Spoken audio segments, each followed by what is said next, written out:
I'll just say like very briefly, because I agree it's a very important point, and I think this is exactly, again, we can sort of see the similarities with Eastern Europe, right? Whether or not there is this external autocrat who would back up the domestic autocrat, right? And that's, you know, the story of the collapse of communism in '89. I mean, had Gorbachev not withdrawn his troops and said he's not going to back up these regimes, you know, maybe they would still have been around, right? As unpopular as they were and sort of as dead end as they were and all of these things, right? So I think it is an interesting question whether or not some other regional force, like say Saudi Arabia, could play this role. I mean, some scholars of comparative politics call it the Black Knight, right? Whether or not there is a Black Knight who would sort of back up these regimes. And I mean, I don't know enough about Saudi Arabia to say whether or not it would play this role, but just the fact that it is using now troops in a different country. And even the mercenaries, again, it's sort of less systematic, but if these regimes, you know, like the Libyan one, if he can rely on the, you know, again, like external, be they disorganized groups or some sort of, you know, paramilitaries, I mean, that's the same dynamic, right? So I would say, like, if we were to make prediction, I would say, yes, it would make the fall of the regime less likely. But about specifically Saudi Arabia, I don't know. It is an interesting question. It's fun to think about it, too. I mean, what countries would be... He's optimistic. what countries would be in a position to play that kind of role? Saudi Arabia, if it was up to them, if they could do whatever they wanted, they'd march into every country and suppress these revolts, of course. The Syrians, the same thing. But Saudis don't have much power projection capabilities beyond maybe the Persian Gulf area, and even there, it's actually quite limited.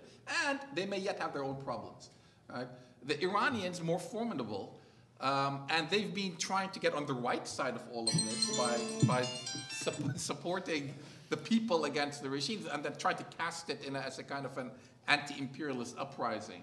But the Iranians also have their own domestic problems, and this thing could backfire against them as well. The Turks are in an actually much more advantageous position to play a role, but they're not so much as a Black Knight as a White Knight. Their interest, plus their domestic politics, coincides with wanting a similar kind of evolution in the Arab countries as well as happened within Turkey, which is to say a transformation that is both democratic and Islamic simultaneously.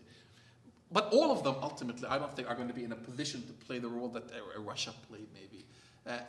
Opportunities will be created, and who knows? One can't predict the future. So if there is a Bismarck out there somewhere in the Arab world or in the Middle East, this is a time for them to start thinking about how they're going to pursue their agenda. Because these kind of revolutionary moments when a lot of things are possible don't last very long. But right now, I don't see a regional actor that's in a position to do that. The United States is I think, the most influential external actor.